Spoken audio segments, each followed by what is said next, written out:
Walk into any science classroom, and you will see it. The periodic table of the elements is the universally recognized icon of chemistry. But if you step back and actually look at the structure, it is a truly bizarre piece of architecture. You have these two tall towers on the edges, a sunken canyon in the middle, and two disconnected rows floating at the bottom. This geometry is a physical manifestation of the laws of nature. But what we are actually looking at is a pragmatic, space-saving compromise. The table takes a complex, three-dimensional quantum reality and flattens it into a two-dimensional grid. Learning to read this architecture reveals the chemical logic that governs how atoms assemble into the world around us. The entire grid is built on a single organizing principle, the atomic number. This number represents the specific count of protons inside an atom's nucleus.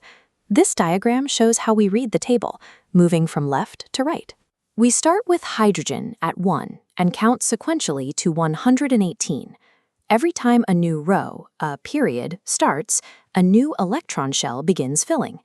As they fill, elements align into vertical columns called groups, sharing the exact same number of outer electrons. This shared outer structure causes elements in the same group to have nearly identical chemical behaviors.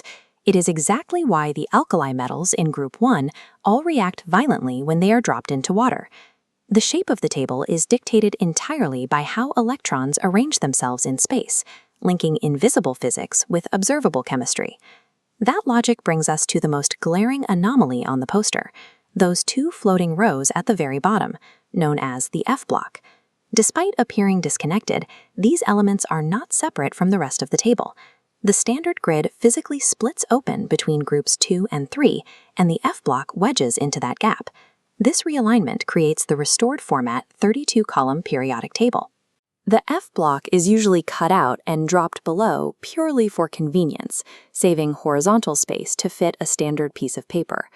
Our standard view of the elements has been structurally distorted for decades by the physical constraints of the printing press.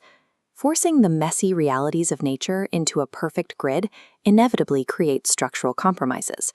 Hydrogen is placed in Group 1 with the alkali metals because it has one outer electron, yet its properties are those of a nonmetal gas. Scientific debate also continues over Group 3, specifically regarding which elements, like lanthanum or lutetium, officially belong in that exact column. These quirks highlight that the table is a human model attempting to categorize the infinite complexity of atomic behavior. The table serves as a functional predictive engine. Dmitry Mendeleev used this architecture to predict the existence and properties of elements years before they were discovered. In 1945, Glenn T. Seaborg corrected the table's layout by identifying the actinides as F-block elements rather than transition metals. Today, the table holds 94 naturally occurring elements.